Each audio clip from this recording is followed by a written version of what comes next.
Welcome to the Captain's Run, also known affectionately as the Resi Run. That is right, rugby league, the gift that keeps on giving. I tell you what, if you're not a Manly fan, you just watch the news drop and you just enjoy basically sitting there going, this is unbelievable. No one would have thought mid-year we'd have DCE sitting on a panel for 100% footy on 9. An hour after, the CEO was on NRL 360 calling in saying we have a 2-year deal for DCE, then DCE rejecting it an hour later on NRL 9. This is the poetry of rugby league. It doesn't get much better than that. Rival networks, DCE's on 9.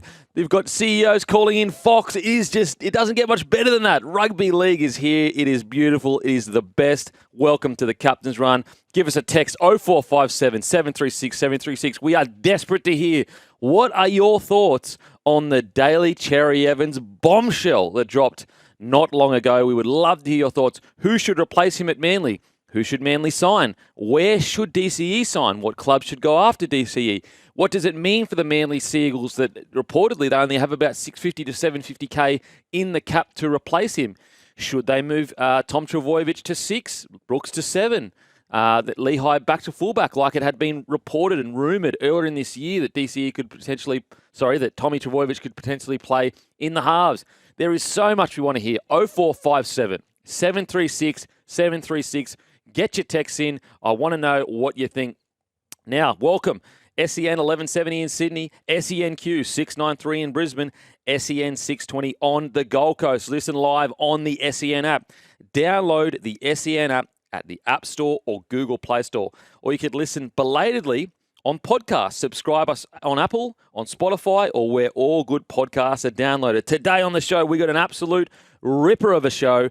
The great Justin Horo will be joining us later on the show. We've also got huge chats around Daly Cherry Evans. He will leave the Seagulls in the 25 season. Where will he land? What now for Manly? Set restarts allegedly under their microscope after Ricky Stuart had a blow-up on Sunday night. Dylan Walker signed for the Eels for the remainder of the season. Brisbane at risk of losing Magic Round, according to Pete Vlandis. Would you like to see it anywhere else? Manly Seagulls forward Ethan Bullemor also joins the show. Our producer's Maestro, he's just worked his backside off to get a Manly player on. The great Maestro, how you going, brother? My heart sunk on Monday night, Kempy, as this news is coming out. Danny Wadlow's reporting it. I'm just praying it's not true. And then the Northern Beaches let out a collective groan. Okay, let's just go through it. It's been a tough 36 hours. Mate, let's go through it. Okay, for the audience, we'll be quick because if you don't know about this by now, I don't know what you're doing. So, at the end of last year, DCE, he goes to Manly, essentially saying, what do you want to do? Do you want to re-sign me? What are we doing here? Manly are a bit lukewarm. DCE then goes, visits other people. And remember, guys, DCE is off contract. November 1st, he can talk to anyone. So that's a really important thing that I think a lot of people are forgetting here. It's not like he's breaking contract. It's not like he's got player options or whatever. He genuinely just is on the market. Anyway, so he goes out in the market, and it depends who you believe, whether it was Now, some people are saying when he went to the market, it was quite lukewarm. I just can't believe that. I can't believe a DCE going to the market is quite lukewarm. I personally believe, and look, I'm more than happy to put my hand up and say I'm wrong.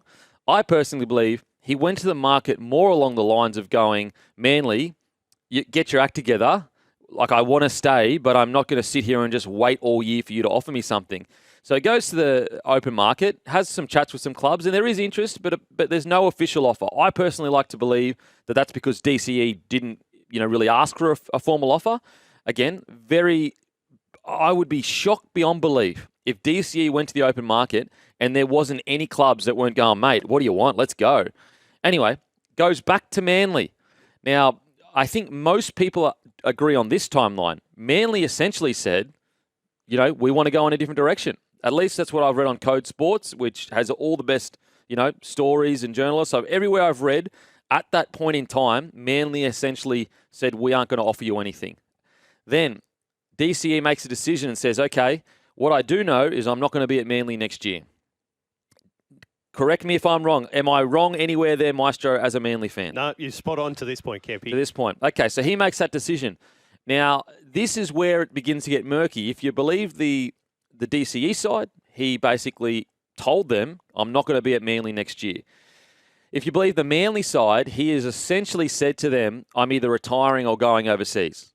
I think the key part of all this story, regardless of what you believe, is that the Manly Seagulls did not offer him a contract. They said to him, we are not offering you anything unless... Now, DCE said that they said to him that they're not offering him anything unless someone else offered them something. So, again, regardless of who you believe, Manly at this point said, we aren't offering you anything. So that's when DCE, I personally believe, now I'm speculating, this is not fact, I personally believe that's when DCE kind of felt disrespected and said, I'm a club legend, I've been here for 10 years, I can't believe you got nothing for me. And I think he made that decision, no matter what Manly do over the next few months, I'm not going to take it because he was a bit upset. What do you reckon with me, Manly? Maestro? I tend to agree again, Kempy. This is on the club to this point. To this point. Yeah. Okay, then he comes out and he absolutely kills it in the first few rounds. Now, this is where I do believe Manly turned around and was going, oh, crap. And so when the CEO came out yesterday and said we had internal talks, I do believe that is true. Like, I do believe the CEO that they were turning around going, oh, God, like he is going much better than we thought he would. However, that's all irrelevant because it doesn't matter how many talks you have internally. If it's not with DCE, if there's no formal offer, it doesn't really matter. And so that's where I think if you wanted to be give Manly a bit of cut them a slack, I can understand where they're coming from, where they may have felt that they had more time than they really did. I don't think they ever thought that, DCE in the background was sitting there going, I'm quite frustrated here. I can't believe I've been treated like this. And then what I think has happened, again, now we're going into pure speculation territory. I think that stories started to leak that were making DCE uncomfortable that he might be being positioned in a negative light. Like there was DCE is going to retire. Then there was the Tom Trbojevic can play 6. Then there was huge spreads about young players coming through. And I don't think that was intentional. I just think that was the natural cause of things. But that's where I thought DCE might be sitting there quite uncomfortable. We've already got a text here. Kempy, hating on Manly. What's new? Mate, I feel like I'm being pretty fair here.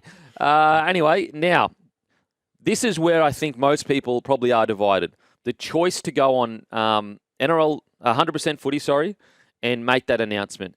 Me personally, and I understand, guys, I am biased towards the players. I'm not going to pretend that I'm not. I'm an ex-player.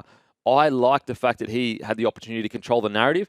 However, I can understand a fan willingness to sit there and go, could have we kept this all under wraps? Could have we, whatever. Maestro, this is where I'd love to get your thoughts, mate. DCE decides to go on NRL 100% footy after, he'd already decided to, but NRL 360 had been called in by the CEO and there had been a 2-year deal offer. What do you think, mate? Look, everything here, Kempy, has to go on the club from my perspective. I think DCE's exercise is right. It's as you've put out there. I think the call into 360 smacked of being caught on the hop by the whole situation. The reporting out there suggests that DCE had told certain members of the Manly staff, and including Anthony Seibold, that he was going to do this media appearance. And whether that didn't reach the upper echelon, I'm not 100% sure. But the way they have handled this has not gone down well with me. And I'm putting that blame on Tony Mesterov and the club. I'm not putting that on DCE. I think he's expressed everything in a pretty fair and balanced way. And I tend to agree with you that if that offer wasn't there in pre-season, why wasn't it there? And on the back of that, the disrespect would be... Feeling disrespected is only natural after that. DCE should have been a priority for the club for the next 2 years, knowing that they've got Joey Walsh and Onatoni Large in the wings, but they're going to need mentors. They're going to need someone there. And to not be proactive enough to get ahead of this situation is really disappointing to me as a Manly fan. Yeah, and so we're getting text here. Hey, boys, if Manly had been told he's retiring or moving overseas, they should remember he's a bigger backflip than Simone Biles. This is where I'm not so which one is it from the Manly perspective? Did he come to you and say, I'm retiring or moving overseas, or did you not offer him a contract? Because everywhere I've read is Manly just said, no, we're going in a different direction and we're not offering you anything. Even Manly have admitted they didn't offer a contract. So I don't get this. I understand Manly trying to protect their situation now, but it just doesn't add up so you admitted to not offering him something, but at the same time you're saying he came to you and was like, I'm either going overseas or retiring. If that's the case, why have you still got $750K in your... Like, if it is true, the DCE said to them, I'm going overseas or I'm retiring, why haven't they gone into market yet to sign someone? Also, why wasn't there a joint press conference with DCE and the club going, this is what's happening? And that's where I just struggle to believe the idea that, like, he walked in there and said, I think that was maybe down the line after they'd already rejected him. He was like, listen, I'm going to keep my option open, maybe overseas, maybe retire, I'm not sure. But I think that he was initially rejected by Manly with the talks. Even if he does come to you and say that, why not table the offer in any case? Just say that's sitting there for when you're ready. Yeah. And also, I just don't believe it, because why have you still got $750K in your cap and we're nearly into April? Yeah. That's not good. Like, for example, why do you still have the ability to offer him a 2-year deal at $750K a year if you were allegedly told all those months ago that he was not going to be playing anywhere in the NRL? He was going overseas or retiring. If I've got if I've got $750K in the salary cap and my star player has definitely told me that he's either going to go overseas or retiring, so he's not going to be playing here next year, I'm on the blower the next day trying 100%. To recruit. So I don't know how that kind of adds up. I don't know how that adds up. Anyway, so that's all happened. Now, let's talk about what's next. So Tony Mestrov, he had quoted a couple of things. So he said, we've got some things in the works, in regards to who could replace DCE. But one really key thing that he said is that we've got other plans of players moving positions. And that tacks onto some of the leaked stories earlier this year about Tom Trbojevic moving to 6, Lehigh moving to fullback, and Luke Brooks moving to 7. I hope that isn't the case. Because unfortunately you are putting immense pressure on multiple people, on a rookie in Lehigh, on Tom Trbojevic, who is already, he just needs to string some games together, and on Luke Brooks, who, in my opinion, he's a bloody good 6. He's not a 7. What do you think as a Manly fan? I agree on that point. And particularly, this is the end of Manly's premiership window. If that's the case, this is the season. Yeah. You have DCE, you have a senior halfback that's integrated into the side, that is bedded in there, that is a leader. You have Tom Trbojevic, hopefully, at full fitness. You have a forward pack that looks as though it can go toe-to-toe with some of the best in the competition. And you've got such an exciting backline, Kempy. Yeah. It's going to score points every single week. I know they weren't the best for the first 20 minutes against the Raiders, but when they did find flow and there were, mitigating circumstances, they look so good. I just feel like without a senior half next to Brooks, this is the end of Manly's premiership window if they can't get it done in 2025. Now, we've got some texts here. Make sure to text in 0457 736 736. We got a bunch of texts. Kempy, you're finally the first person on this station to make sense with the DCE stuff. No doubt in my mind what you have said is exactly how it went down. Only thing I could add is that maybe DCE was thinking about retiring, but still, they should have been saying, mate, we need you for a few years until our young guns are ready. Love what you do, mate. Thanks, Dom. That's a great point to add. I do think that even from a perspective of, let's say, DC is retiring, it's a great point. As the club, surely you're sitting there as a club going, mate, we need you. We are not ready for post-life DCE. Which would suggest again that they've said, no, we're looking to go in a different direction. So text in 0457 736 736. Listen, I'm sitting here and the testosterone just rose. And I was like, what is going on here? Why are the testosterone levels through the roof? And it is a great scope. Justin Horo has walked in the building. The testosterone's through the roof. He's joining the show later. We'll see on the other side of the break because we've got so much more to talk about. Where does DCE end up? And who should Manly sign? Welcome back to the Captain's Run. We are here for Chemist Warehouse. Get discounted prescriptions and save more money every day at Chemist Warehouse. And also brought to you by the Bloke Club. That's right. Go to www.bloke.club. Joining the club, you automatically go in the draw to win a Mazda BT50. It is completely free to join and there are no strings attached. On top of that, at the Bloke Club, each month we give away prizes, with the first month being $2,000 cash, and then in the fourth month we give away the Mazda BT50, and it's totally free to join. We've got a bunch of discounts on there. It's a really cool club to join, and as I said, there are no strings attached. All right, let's talk about what does Manly do next. Now, a lot of people have spoken about where DCE will end, but I want to speak about is what is the direction Manly could take next. Now, we've got a list of off-contract for 2026 ready to go halves.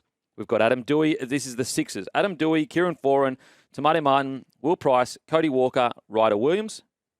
In the halfbacks, we've got Jake Arthur, Jake Clifford, Tom Duffy, Jackson Hastings, Drew Hutchinson, Sean O'Sullivan, Pudu, Adam Reynolds, Brad Schneider, Toby Sexton, Chad Townsend. Okay, close your ears. Close your ears, West Tigers fans. But I think Lockie Galvin... Look, I called the Maestro crazy last week when we were talking 1.3. I said, Maestro, listen, whatever you're taking, I want some of it, but don't be bringing it here right now because you're going crazy pills. But in saying that, Lockie Galvin's manager, I think a lot of people saw someone drop in Bunnings on their knees and stare to the sky when DCE announced that he was no longer going to be at Manly. That wasn't Manly fans. That was Lockie Galvin's manager because he's just sitting there going, are you kidding me? The footy gods have just laid one up for me. Lockie Galvin's value has just gone up, and I get it. Lockie Galvin's not an out-and-out 7, but I'm not. The door is not closed on the fact that he could potentially turn into a 7. He played pretty bloody well last year as essentially the main man for the Tigers. So I think Lockie Galvin is sitting there going, thank you. And granted, I personally, I would want him to stay at the Tigers. I want him to build something with the West Tigers. However, if you're Manly, in my opinion, you are absolutely calling the manager and saying, because at the moment, Maestro, he has an option in his favour for the Tigers. Is that correct? I believe so. Or he's off contract the year after. I'll double check that. Yep. But, by November 1, he's going to be courting offers. Yes. So by November 1 this year, regardless whether it's an option or not option, he will be available. So does the Manly Sea Eagles go, okay, for 1 year, we're going to try this Brooks, Tommy, Lehigh situation? Personally, I don't like that, but they have alluded to it before. And do we look to the future and try and tie a guy like Lockie Galvin up long-term on a 4 or 5 year deal? Meanwhile, we bring through some of the younger halves, like I think his name is Walsh. He played for the Waratahs, maybe the Wallabies as well. They got a lot of raps on him. There was a big spread on him over the weekend. I think they've also got another guy in their ranks that is a young fella in the halves. But here are some other guys that they could consider. If they still want to land in the premiership window, they're probably Jamal Fogarty. And I know they've got a club option at the moment in his favour. Now, I'm pretty sure Fogarty has said that he's going to test his value if that favour option doesn't come up. Now, yes, is Fogarty on DCE's tier of player? No, he's not. But I'll tell you what, he's done some pretty special things with that Raiders side. If he stays injury-free all last year, they make the 8. And so I wonder whether Manly go, you know what? We've only got 750, 650 in the cap. We could probably get a Fogarty for 2 years in that 7 role. That will give us time to develop a guy like Walsh coming through. And so maybe you look towards Fogarty. Then you've got guys like Tom Duffy, who could be off contract. That would be if you are looking to go quite young. Now, I know he's at the North Queensland Cowboys. They're not going great, and he just got put back down to reserve grade. But if you've watched any of Duffy, you know this kid is a talent. And I think that him being dropped, yes, it had something to do with his own personal form, but I think it had a lot more to do with the people around him. Jake Arthur is already at the club. You've got Jackson Hastings. You've got Drew Hutchinson, Sean O'Sullivan, Pudu, Reynolds. The interesting one is the fact that Adam Reynolds is still in the market. Now, Adam Reynolds' manager, and granted, I think he would probably want to stay at the Broncos because he seems to like it up there, and you don't want to, when you're that old, to move a family. However, if you want to stay in the premiership hunt, maybe Adam Reynolds is an option. And I think that his managers, if they are looking for a bit of weight in the negotiation room, the best thing that could happen because the Broncos are not going to go after DCE. And so that is going to help him in the negotiation rooms with the Broncos. But if I'm Manly, this is what I'd be doing. I'd be seeing Lockie Galvin, what's going on there.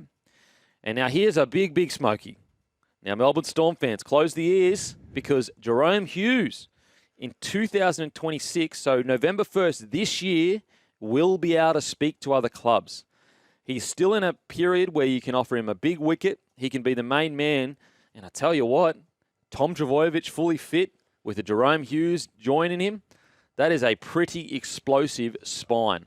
So there's also Jerome Hughes that can be available to speak. Here we've got some text here.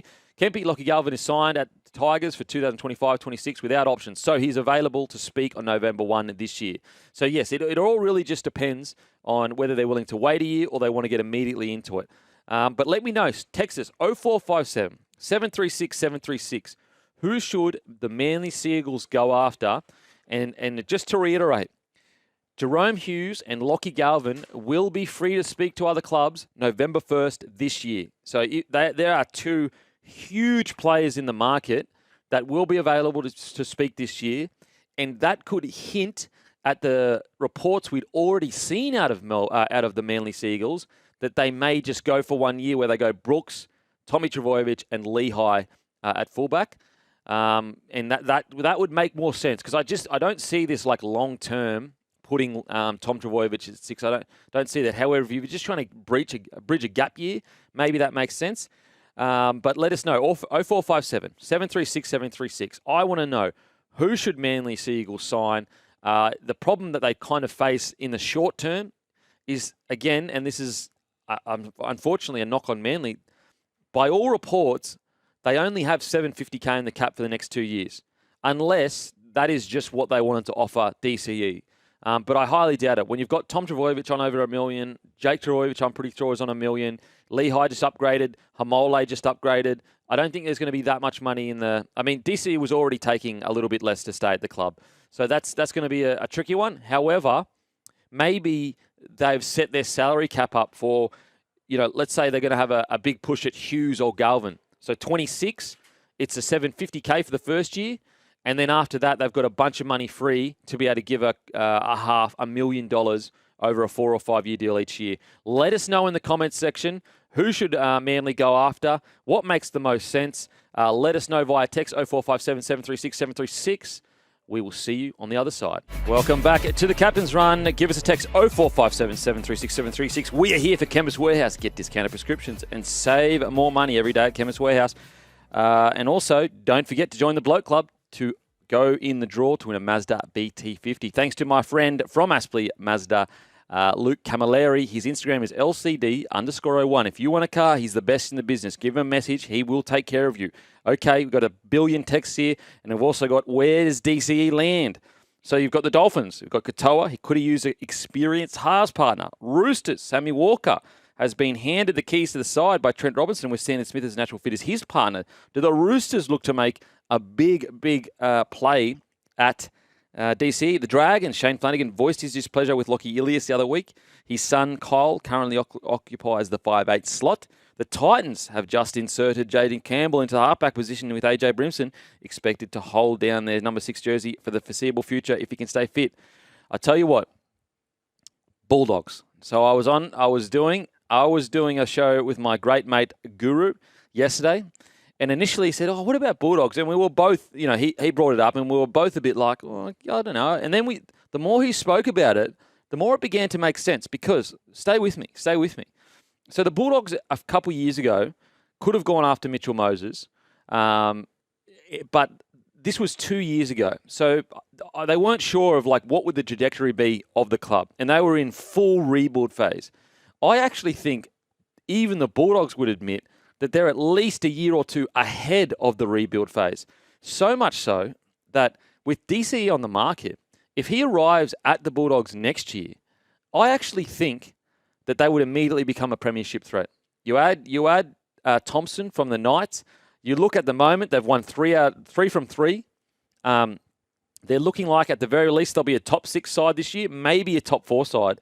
If you're telling me that they can make the top 6 with their current roster, you're telling me that DCE can't take him into a top 4 premiership potential threat? I think he could.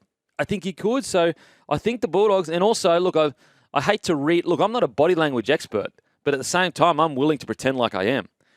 On 100% footy, let's just say Gus Gould was very glowing of DCE. Let's just say that. He said, "I love your professionalism, DCE. I love how you've come out early and let Manly know." he was a big, big fan of DCE. And look, maybe Gus Gould was just feeling happy that night and he was giving DCE a compliment and he thought he was professional. Or maybe the great Gus Gould, the Gould father, was laying the foundations of negotiations. I don't know. I'm just going to throw it out there. Now, in regards to the Dolphins, we have to remember DCE, he is a Redcliffe Junior. Now, I know they're just called the Dolphins, but they actually are located in Redcliffe. I know, strikes me as weird too. But he actually grew up playing in the Dolphins.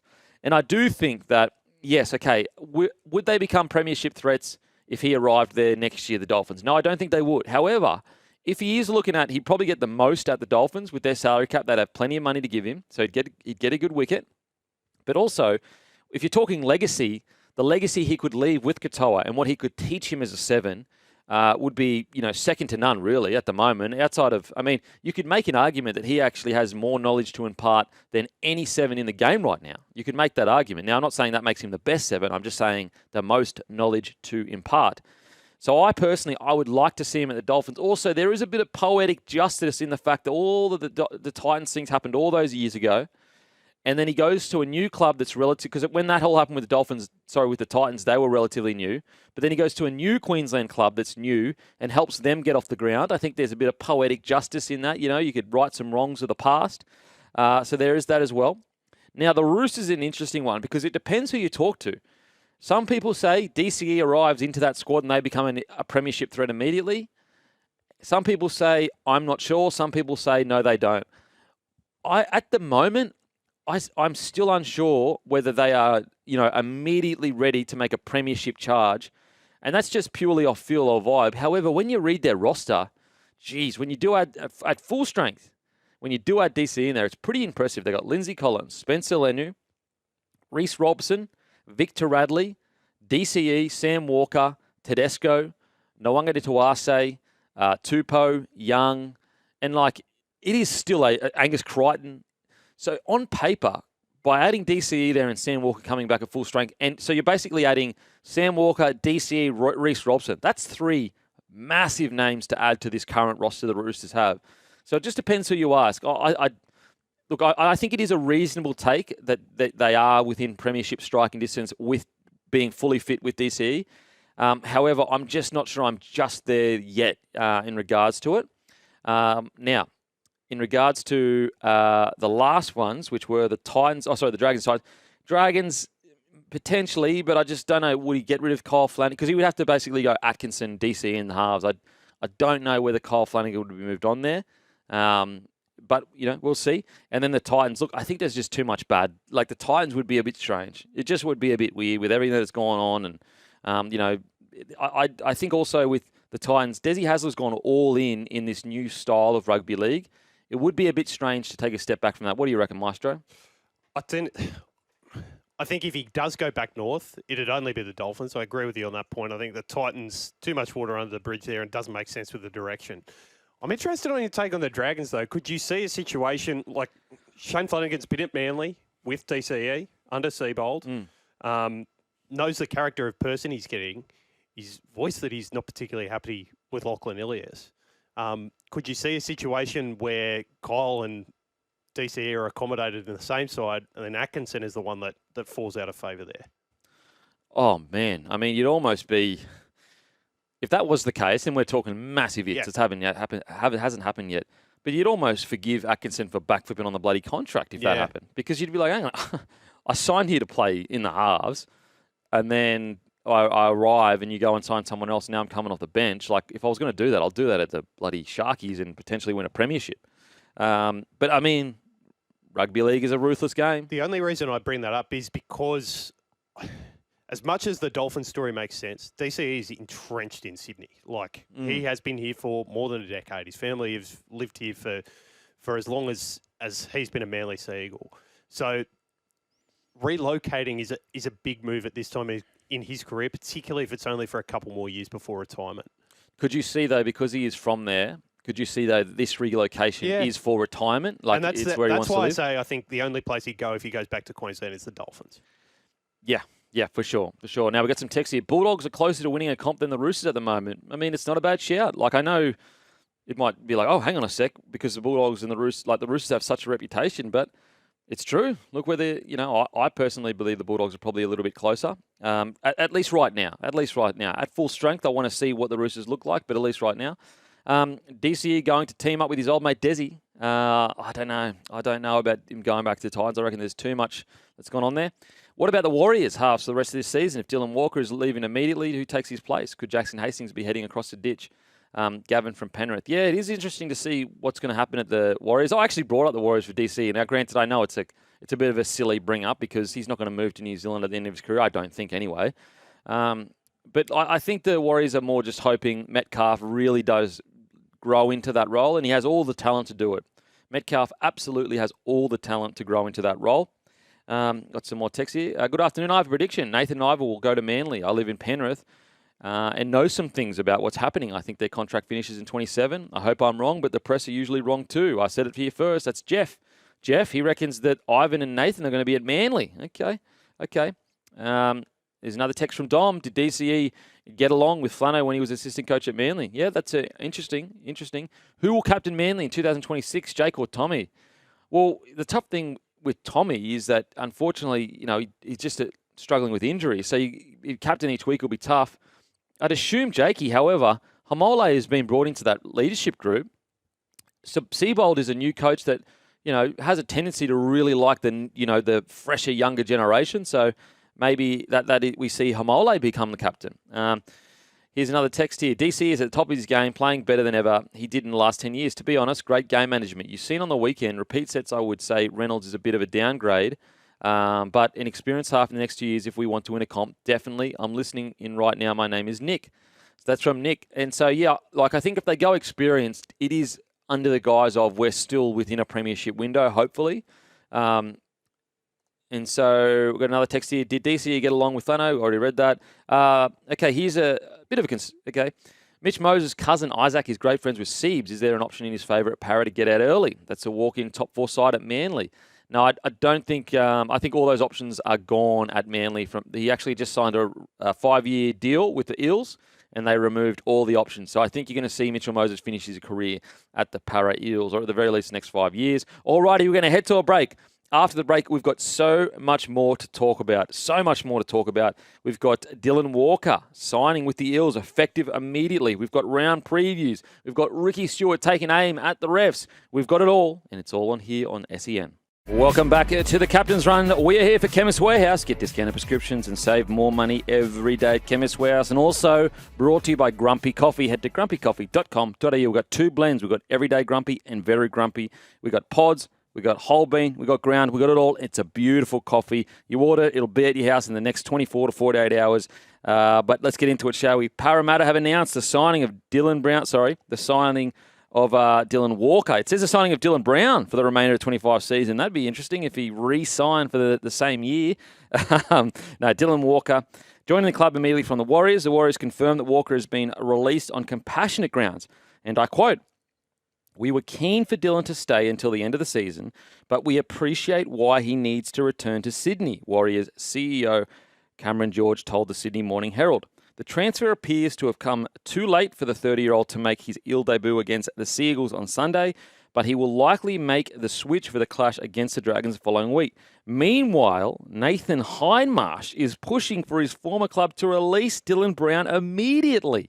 This audio is from the great man Jimmy Graham's podcast, The Buy Round. Dylan Brown, we spoke the other week about possibly, is it better just to move him on? I'm getting to that point now where that makes sense. Yeah. That does make sense that, he's not offering much at the Eels. Wow, it's a huge, huge call from a club legend. And, a club legend he is, Nathan Hindmarsh. Absolutely incredible player. I just think that, look, no one wants to win the spoon. And I know, when you actually think about it logically, what's the difference between 17th and 16th? There really isn't that much difference. But it's just that added weight of winning the spoon. I just think that if they let Dylan Brown go early, who do they will be getting beaten by a lot each week. They're already struggling as it is to field a competitive NRL team. I know they were a bit better last week. I don't think they have the luxury, unfortunately. And now maybe when Mitchell Moses comes back, maybe that's when you could go, okay, listen, man, you could potentially. But if I'm a rookie coach, I'm just sitting there going, mate, I need as many wins as possible. Like, I get that he's not going great at the moment, but tell me a single player that's going great at the moment at the Eels, other than maybe Iongi. He's probably their strongest player right now as a rookie at the fullback. And so I just think that you just, I understand it's not offering much. Yes, I know there's a lot of noise around him, but at the same time, you need players around him to build confidence, and you're not going to build much confidence if you lose every single game or close to every single game. As I said, maybe you focus more on it when Mitchell Moses come back, but he's not back for quite a while. So I'd probably personally be keeping Dylan Brown at the club this year. However, it's not as unreasonable as it first hits you. You've got to think from Hindmarsh's perspective, as a club legend, you just want the noise gone from the club. Like he's watching his team every week get beaten, and he knows the headline every week is about Dylan Brown. And as a club legend, he just wants to create the best environment for this younger generation to get better. So I can understand where Hindmarsh is coming from for sure. Now Walker joins from the Warriors.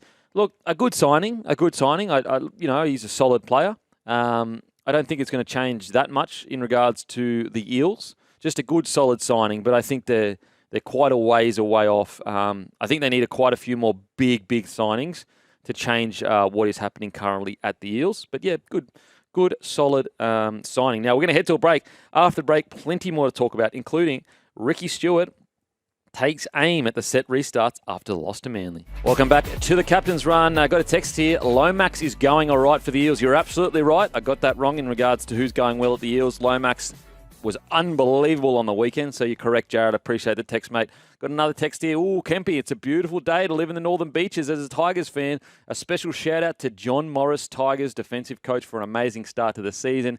Nothing will be greater than the DMP on Thursday. Benchy Marshall from DY. I like it. Another text here. Kempy, why isn't the Captain's Run available on your pod channel? It should be, mate. We just haven't done the show yet. So once the show finishes, we will upload it to the podcast channel. Hey, boys, I have two questions. What do you think about Nanai moving into the centres? Could work a lot for Cowboys, and if the Tigers stay healthy and keep this defence up, they could be a top 4 Smoky.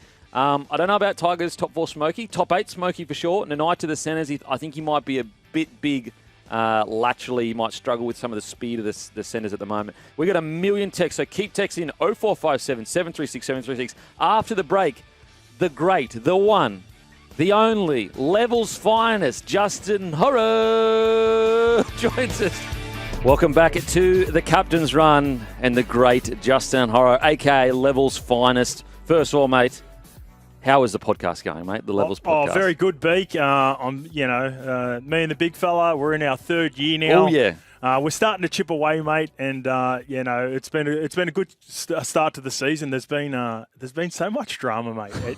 It doesn't stop, does it? It just keeps on feeding it to us, and this week was no different. I just want to start off by congratulating you, mate. Oh, I've been listening the last couple of weeks. Yep. To the show, and this isn't easy what you're doing. The one-outs. The one-outs, the solos. I've always looked at guys like Matty and Jimmy Smith and come in and did done the run home and done a show with the missile and the mowers, and sort of, mate, there was one episode where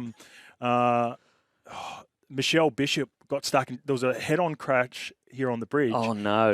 Unfortunately, she got stuck in traffic. Yeah. And I had to run it. Mind you, I had Brooksy and Gibbo helping me out on the day. But I remember being so stressed, mate. And, I'd love to do the 3 hours with you, but to see what you've been doing the last couple of weeks, I just want to say it's a real credit to you and the preparation that you put in, and you're killing it, mate. Thanks, mate. Appreciate it. I mean, look, that's why we call it the Rezzies Run. I mean, it's technically called the Captain's Run, but I call it affectionately known as the Rezzies Run because we're just battlers getting by, And sometimes when you don't have the talent of, say, Cam Smith, you've got to prepare well. You've got to do all the tough stuff. And that's what I'm doing, the tough carries. It might not be as good as Cameron Smith, but you're still getting the carries. Well, so you know what I'm going to be for you then? So I'm that bench front rower that can only get 20 or 30 minutes out. But I'm going to give you 7 to 8 good carries. I like it. And I'll empty the tank and try to give you 15 tackles as well, so I can help you out for at least one of the 3 hours. Oh, that's the best, mate. Now, first of all, speak to me, mate. I know we've spoken a little bit about DCE, but you actually are quite good friends with DCE. So it's timing has been perfect. Mate, what are your thoughts about just the whole situation? I'll tell you how weird my Monday went, right? So I'll give you a bit of a rundown how the Monday afternoon went. So, me and Ches are obviously close from our time at Manly. I actually text Ches in the afternoon on Monday, and I hadn't texted him in a while. And I was asking him to play golf in an event that's coming up. Yep. And whenever it's coming out to golf, or he's actually a really good friend in that sense. Like he always texts back. Yeah, okay. Like he's one of those guys that gets back real quick. Yep. Anyway, so I'm sitting there, 3:30, a couple of hours go past. Sort of didn't think anything of it until after the fact, right? So I invited. Yeah. So he doesn't get back to us. I'm sitting in bed. I'm lying in bed watching The White Lotus. Mate. Weirdest episode. Last week. Brothers chicken twisting each other and everything. But what about the scene from last week about the little Asian girl? Yeah, awesome. One of the greatest scenes all time. Awesome. So if you haven't, it's already a weird night. No text back from Ches, which is a little bit weird. And then that episode was super weird off the back of what happened last week. Yeah. And then my phone's blowing up. And everyone's texting me going, you got to turn on. Are you watching 360? First is, are you watching 360? Yeah. And then it's turn on 360. So I went outside, and then I leave the room where we're watching White Lotus, go out and see all the news breaking. Yep. It was a crazy little afternoon, a crazy little night. Ches messages me back after 100% footy going, because then I wrote back when I was watching 360. I was like, mate, you're a little bit busy. Let us know about golf tomorrow. He goes, I'll call you tomorrow. So we had a bit of a text exchange. So, yeah, that was the afternoon with it. But, yeah, it caught me by surprise, obviously, on the Monday night, and would have sent shockwaves around, not only the Manly fan base, but the entire NRL. Everyone's talking about it. So, mate, to imagine DCE not in a Manly jersey, it almost seems not. I mean, you've probably known him a bit longer, so you've got that visual that, when you know someone, you can understand them, liking going to another club or whatever. Yeah. But just for me personally, because I don't know DCE that well, obviously I met him a couple of times, great bloke, but I don't know him personally. Just to imagine him in either not a Queensland jersey or not a Manly jersey, Jesus, a strange thought. Yeah, it's weird, strange isn't it? Strange thought. Even for me, being a mate, I want him to just, whatever he ends up doing, I'll, support him and it'll feel weird to watch him in another jersey. But just the romantic part of me being an NRL fan, seeing guys like Beaver never play for another team, Cam Smith never played, the captain of all captains. Yeah, he's gone now, but hopefully one day we'll return to Rezzy's run. So to see guys like that, it would have been cool to see Ches, and who knows, there's. It's probably still developing, and there's going to be some more changes that happen in. You seen it unfold on Monday night, where there was an exchange of texts, and the two media companies having battling with each other because of it. So, it was. We'll see what happens in the. I will say this is the big difference, and I was with him when he went through his last. It's crazy to think that this is the first time he's had a contract negotiation since that last time. Arguably the two biggest ever. There might have been one bigger contract negotiations that have happened before, but no players have ever had these two biggest ever contract negotiations. Yeah, so that's quite funny. But I remember, and this is just purely watching him on 100% footy and knowing about his maturity over the last 3 years and how he's grown into his role as a leader and as a person and a family man. There was so many external pressures happening with him when I was there, and he didn't cope. He really did not cope well. He struggled with the decision. Obviously, the backlash and all the media scrutiny.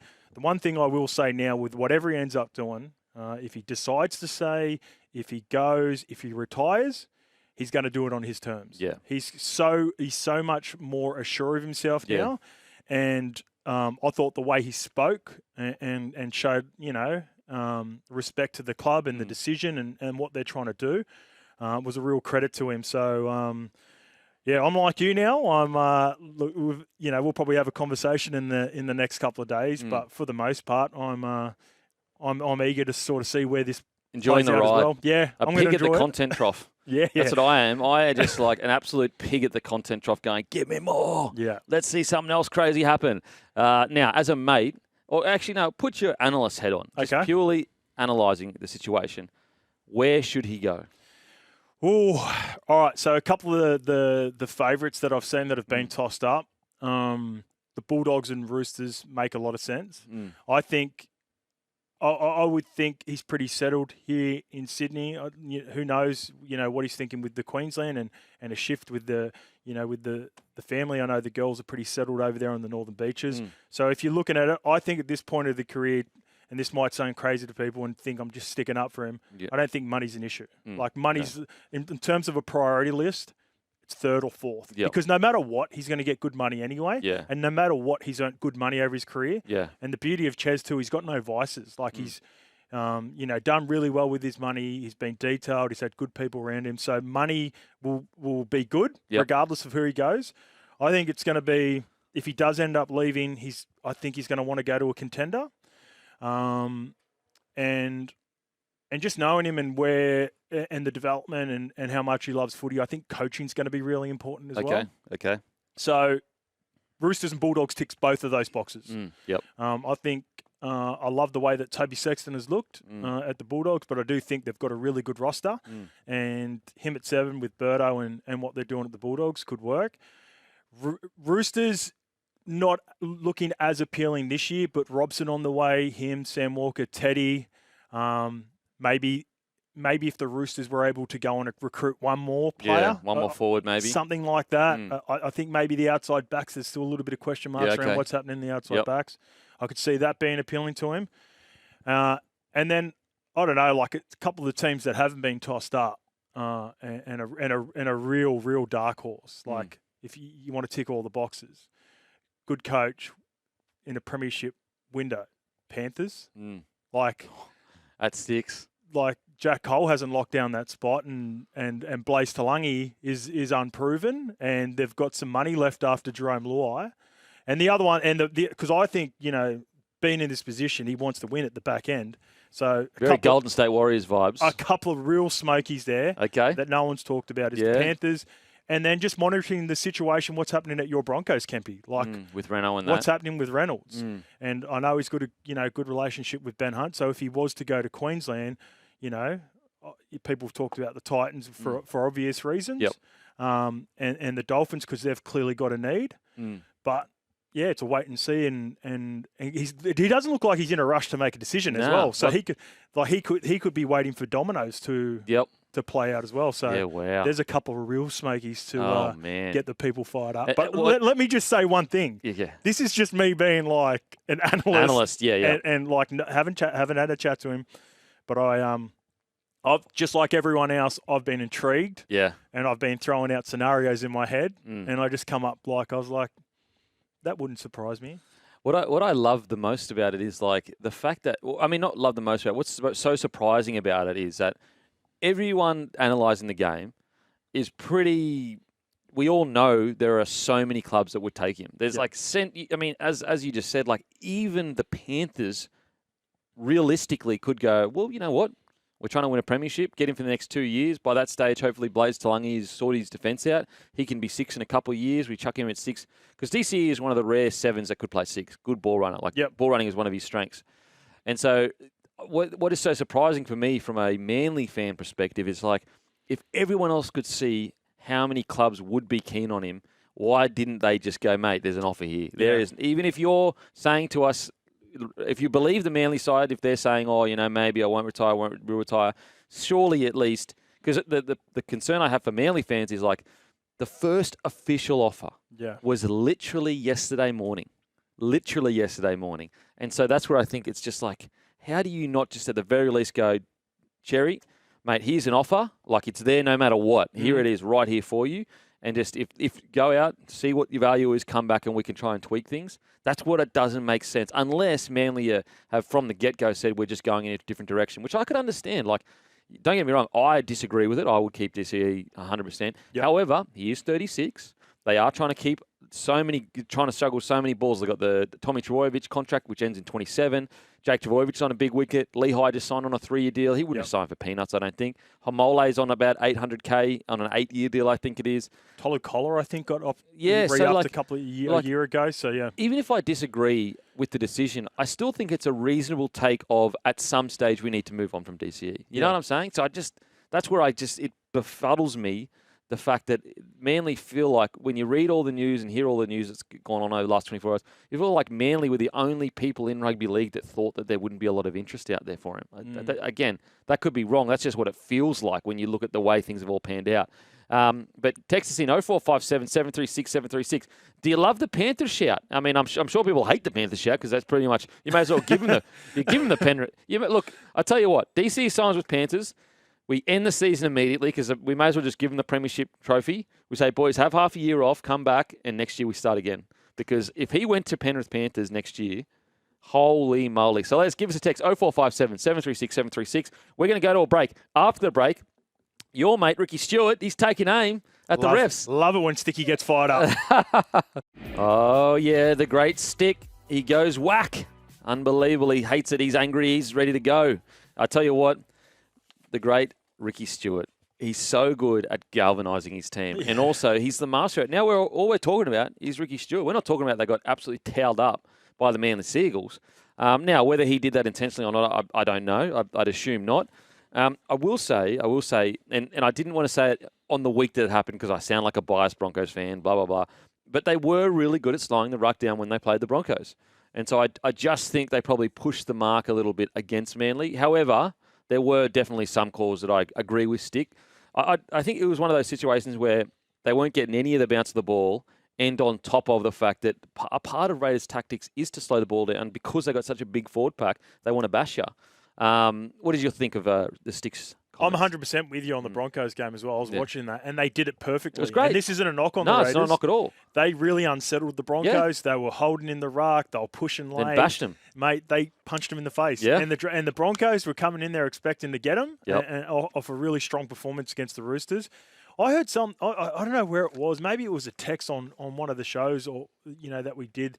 Apparently there was chat around other teams dobbing on the Raiders about doing it. Have you heard that, Jan? No, I haven't heard that. So apparently, like, going into the NRL, and there was like a preconceived idea going into it, Grant Atkins, because I'm with Ricky on this one. Like, it was, I'm obviously going for Manly. I want Manly to win the game. They didn't get any 50-50 calls, none. And there was a couple where I was like, ooh, take that. Yeah. Like I said. So the Corey Horsburgh one, I've seen that bend before when it's been I was 50-50 on that. Very 50-50. Because a lot of people... 25-75. Yeah, because a lot of people go, oh, he was on the line, that's automatically assuming. It's like, hang on a sec, when you actually watch it again, there were still two blokes next to him that could have saved the try. Like, it wasn't like he was on the ground and grabbed him from the ground. It was like a split-second decision, and then he grabbed him. I'm not so sure it was a sin bin. Sorry to interrupt you, mate. I'm not so sure. Exactly right. That's why I'm with you, Kempy. Yeah. So, where have we seen it before? A centre or winger failing to get back to his wing spot where he's one-on-one and there's potentially a wing overlapping. Yep. That's normally when players get binned. So that's a clear professional foul. Yeah. If that winger or centre doesn't get back to his spot on the short side, there's either an overlap or the person picking it up from dummy half goes over. So that's where I've seen the sin binning before. Yep. I haven't seen it in the middle of the field, and there did look to be 2 to 3 guys in the vicinity that could have stopped it if Horsburgh wasn't there. And look, if Horsburgh's on the ground reaching up or something, yeah, that's when I go, mate, your back's on the ground. You know for sure you didn't make it. But when I watched it, like, although he definitely was offside, he still made an effort to get back, and it was basically a split-second decision.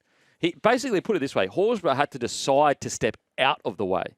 If you know what I'm saying? Yeah. He would have had to literally go, oh, I'm offside, I'm going to step out of the way and let you go through. Yeah. Because you know what happens there on that the reason Horsburgh's having to think that, because if you're at a defender, if you realise this is what we're taught in the middle or on the edge, if you think a guy can't get back, you move into that A position, right? Yep. So if a guy's left at marker and it's a little bit further out or even on the line, all right, Horsburgh's not going to make it here, I'm moving into A. Yeah. So the indecision of him getting back, sort of would have affected the A defender as well, and that's where he sort of got a little bit confusing. But and also the try, I'm not so sure. Like I thought this year we were going to put more onus on the defender with their decision making with the Seb Chris try. Yeah, like I'm 50-50. I'm not one way or the other, but like that's where I go. I can understand Ricky's frustration because he's just got like 10 in the bin. He's had 5 like penalties against him. Then when he gets one 50-50 situation where they score and they actually would have gone 6-0 up, he doesn't get the rub of the green. So, like, I get where he's coming from. The problem is is now that I hear about that text, and what's interesting is you noticed it too against the Broncos, the holding of play the ball. I've got no validation on if that happened. But that's just like a sneaky little rumor that was getting around. I can't. But the fact that we both noticed it, because me and Scope haven't spoken at all this year. And the fact that we both noticed against the Broncos, they were holding the ruck and slowing the ruck down. And just to reiterate your point, that's good. Bro, bend the rules as much as you can to suit your team's play style. Yep. The Melbourne Storm were kings of it for so many years. And that's a fair point, because then the Raiders have got to adjust when it's not happening, right? Yep. So they go into a game plan with Manly, all right, slow it up a little bit. There's got to be good coaching and recognition from the Canberra Raiders players going, all right, we're not going to get the same sort of rub of the green that we're getting last week, so change it up a little bit. Yeah, so it's going to be interesting to see heading into the next few weeks, because I'm sure now other coaches have seen that this is the style of rugby league that Ricky tries to play. Because remember, there was actually a similar situation against the Gold Coast Titans at home last year, where they got smashed with penalties. Yep. But it was just, they got on a night where a ref was like, I'm not going to let you lay on the ruck.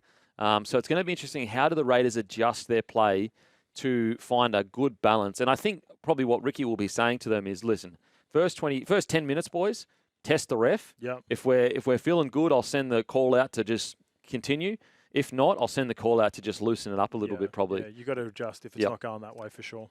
Here we go. Got a text here from Tony. Boys, not a Raiders fan, but Atkins was dreadful. From the get-go, Raiders weren't given a chance. The Horsburgh sin bin was crap. You'll see that sort of thing happen many times during the season, and no one will go to the bin. It was bad officiating. That's Murph from Cambo.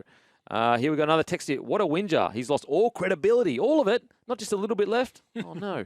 When he questioned the sin bin, I watched the game. He coached them to lay on top. PC, Berkeley, Vale. There's no way DC will end up at the Panthers. Lol. I hope he ends up at the Dragons, but I highly doubt that. Dogs will get him. Gus will work his magic. Where do you hope he ends up? Just going back to that. As a Queenslander, Dolphins. Dolphins. Yeah, that'd be cool. I want him at the Dolphins just to give, they've landed some decent signings, but they haven't been a 50-50 thing that usually goes a club's way in the transfer market. They just never have got that yet. They had to get Hammer from the bench from the from North Queensland Cowboys. Yeah, that's true. Outside of that, they got Herbie, but that was before he blew up. That was just shrewd transfer market. Yep. They got Flegler injured. Yeah, Gilbert, he's played 7 games in 3 years, poor fella. And so, I just want something to fall Dolphins' way. Yeah, and I'd love a big signing. Him and Qatar would look good together. And think about how good it would be for rugby league to have the Queensland captain as the captain of the new team in the competition. And also, there's a bit of bittersweet. The Titans, when that whole situation happened, they were a new club.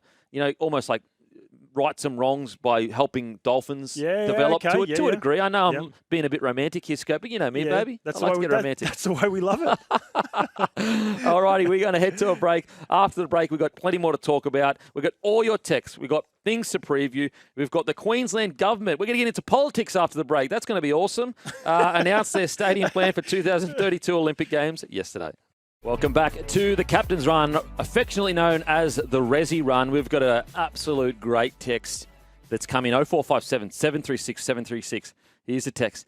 Does anyone remember when Todd Payten said, I know who got the better halfback, referring to Renault turning down the Cowboys and instead signing Chad Townsend? Is Todd Payten the most under-pressure coach in the NRL? What do you reckon? Is he the most... I can't believe I've never seen that quote before. Yeah, I remember it a bit ago. I do. I think it was when the Cowboys were going really well. Yeah. And maybe Broncos were struggling a little bit. And someone might have talked about the fact that he could have got Reynolds. Oh, so he's talking about saying he got the better... Yes. Oh, good. Yeah. All right, I thought it was the other way. I read it the other way and I was That's I rough. thought they were maybe struggling at the time. No. Okay, yeah, that works. That's all right. That's 6 again. I love depressors for that. I love it when coaches get fired up and just throw stuff like that out willy-nilly. Oh, what about one of the great all-time quotes that I ever heard was, and totally unnecessary, by the way, Lockie Ilias will be the club's greatest ever 7 by the great Demetrio at the South. Remember that? Do you remember that? Nah. So he come out and he said, Lockie Ilias will be the club's greatest ever 7. And it was around the time where he kept getting asked about, did you let Renault go too early? And so people were just going, mate, you're just setting yourself up for failure. Yep. Don't get me wrong, I get where JD's coming from. He's trying to back his player and give him confidence. But I just think there's other ways to give him confidence than the greatest ever.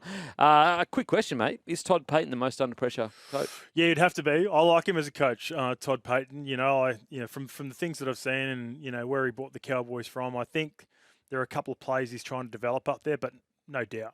0-3 after a good season. So he had a tough season trying to rebuild them. Then they had surprised everyone the following year. Then they had a down year. I think they were 50-50. Gets them back into the finals last year, and now he's 0-3. But I don't think he gets enough credit because, when you look at the Roosters, everyone talks about the Roosters losing a whole heap of players. They lost Townsend, Val Holmes, Kyle Felt, Jake Granville. That's nearly 1,000 games there, just with those four. And I'm pretty sure there was one more. Or maybe it was just Tom Malolo not playing in the first couple of weeks because of injury. So, look, it's a that's what comes with the position. Yeah. I think he's a good coach, but yeah, for sure, he's under pressure. Okay. Here's another text here. Beacon Scope. The romantic in me wants to see DCE retire rather than play on. I despise Manly more than anyone, but seeing DCE in another club's colours would be plain wrong. Just as it was when Cooper Cronk pulled on the red, white and blue after being in purple for 14 years. Yep, it's agreed. going to break Seagulls' fans' hearts seeing him run out in another jersey other than a Manly one. I'll never get over Cronk not being a one-club man, just as Rabbitohs fans cringe every time they see Adam Reynolds in a Broncos colours. This is why we can't have nice things. Stormy Daniel from Prairie Wood. Yeah. Okay, I'm with you, Stormy Daniel. It's gonna feel weird if he does end up playing for another team. And I still, when Adam Reynolds plays against Souths, that's when it hits more than like you sort of forget about it for a bit because they transition and he's been there for a couple of years now. Yep. But it still feels weird to watch Adam Reynolds play against South Sydney. What I find so weird is like the whole we're not going to re-sign him for 2 years because he's done. And we're, 4 years down the track now and he's still killing it. This is the hard thing for Manly too, like with the situation, because Adam Reynolds is a representation of what can happen. Yep. And Daly's a true outlier. He's 36 years old. He's still at the top of his game. He's still a top 5 half. So it's a tricky one. Tricky. All righty. ARLC boss Peter V'landys urged Queensland government not to forget rugby league, saying the future of Magic Round and a possible NRL grand final hinged on an upgrade of Olympic outcast Suncorp Stadium. By contrast, the NRL's key rival, AFL, have been given the supreme prize of a new 63,000-seat stadium at Victoria Park, which will be used post-games at Victoria Park in Brisbane. This is quote, for Queensland to retain Magic Round and have any chance of having a grand final, that is all contingent on Suncorp Stadium also getting a major upgrade. We have no problem with other sports receiving funds for stadiums, but don't forget the number one sport in Australia, rugby league, has to be given the same opportunity. And in the Sydney Daily Telegraph are reporting South and Canterbury are demanding action on the rundown Accor Stadium. But let's just stick to the Magic Round one. Okay. I understand where V'landys coming from in regards to, you've got to use this situation. Like AFL have just been handed a gigantic win with a brand new stadium. Like that's huge. And so I get where V'landys is coming from. It's like, hang on a sec. Like rugby league gives the state of Queensland way more than the AFL does. Agreed. And so I get the posturing to make sure they take care of us because of what Magic Round does, because State of Origin does. However, you just cannot move Magic Round from Brisbane. Like no. You just can't, because like people go, like we've got this stadium in Adelaide or this stadium in none of them have the location that Caxton Street has. Like none of them have the setup where you can close a whole street off. You can go to Magic Round and not buy a ticket into Suncorp and still have the best time ever because of the location that it's at. What do you reckon, mate? Yeah, I wouldn't change Magic Round. I can understand this is an opportunity too. V'landys this is why he's such a good operator, right? He's seen an opportunity here. There's some money being thrown around. The Olympics is on its way. Despite, all the battling between AFL and NRL recently, like we dominate Queensland. Yeah. Like Queensland, New South Wales, still it's rugby league heartland. So he's seen an opportunity. He's getting the conversation following. This is why we love him. This is what he does best. And with all this happening for AFL just across the road and what's happening at Victoria Park, maybe there's a way of making sure we get looked after as well. Because he makes a point. Like, why is the AFL getting a 63,000-seat stadium at Victoria Park that they can use post-game, and yet Queensland Rugby League or rugby league in general generate way more revenue for the state of Queensland? Now, I understand that the reason probably why that stadium needs to be built in that shape is because of the specific games in it. I get that. But again, it's, if you're just looking selfishly from rugby league perspective, you're going, well, what generates the most revenue for you long term? It's rugby league, and you're right. It's an opportunity for Landis to use that as a posturing to get as much as he can. Okay, in Sydney, the Daily Telegraph are reporting South and Canterbury are demanding action on the rundown Accor Stadium. I tell you what, mate, like Accor Stadium, I know that's the grand final is because it can seat 80,000 and Suncorp is good or whatever. But, geez, hasn't it been like just a weight on rugby league's back in New South Wales, this Accor Stadium? Like, I know they get good deals with the government to have games there, and I get all that. But it's just, I feel like from a purely fan perspective and going to games, it's just held us back so much, the Accor Stadium situation. What do you reckon, mate? Yeah, it's awful to play it, right? And this was looking ahead at the Olympics. This is the reason it was built so big, which is a factor in why it's a tough watch and a tough play sometimes. Like, they built the stadium for the Olympics in 2000. In order for it to maintain, they've had to, sell it out to a few different teams. And I've been there. I believe it was a home ground for at least, or we got a portion of our home games at Parramatta there in around 2011 and 12. And it was, mate, it's tough. It's the worst place to play at when there's only, mate, give me Wakefield Trinity in the Super League at Shaky Wakey with 5,000 against 20,000 at Accor. Like, every day of the week. Every day of the week. Every day of the week. Like, when playing for the Bronx, when you used to playing at Suncorp, when you're going down there, it was just the pits. Yeah. Like, and also as a fan, mate, the transport out there. I remember the grand final, the Broncos grand final. Mate, it took me 2 hours to get home. Maybe longer. I'm already depressed. Like, my team's been beaten by a record comeback ever. And I got to sit in the car for 2 hours. They had one security guy hired to guide people through this area. Through the trains. All the government needed to do was hire maybe 10 people all up, and it would have been way quicker. Like, I'm talking hours quicker. And they got one bloke there. And it's just like, the fans are just going to eventually. No one's going to go out to Accor because it is such a mission. It's just a terrible experience for fans. So they've got to do something about it.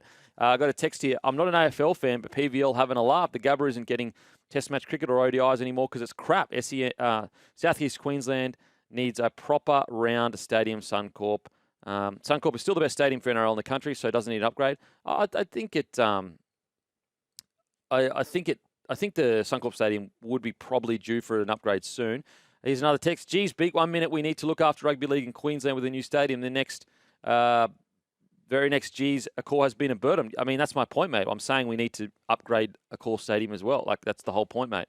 Does Accor need to be downgraded? Well, something needs to happen. Something.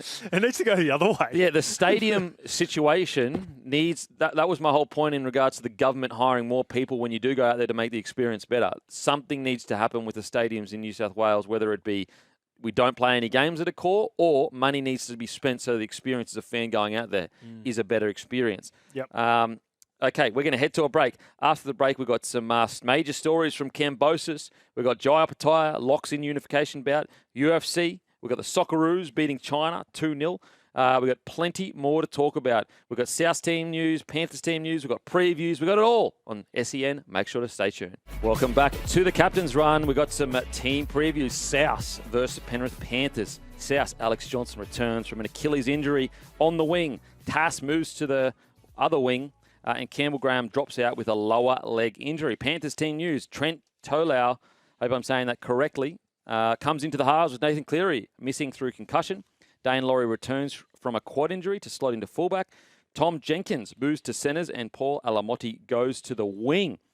I'm just going to go straight to you, Sir Scopius. Thoughts on this game, mate? Yeah, it's a tricky one, eh? I'm expecting the Rabbitohs to bounce back. Obviously, Nathan missing on top of Dylan Edwards already missing is huge. I thought Thomas Jenkins did a good job. Mate, he was outstanding. Yeah, positionally he got caught out, which is understandable. But apart from that, he really took the game on. So, what do you reckon Alamotti's best position is? Is it centre or wing? Because he looks good on the wing, doesn't he?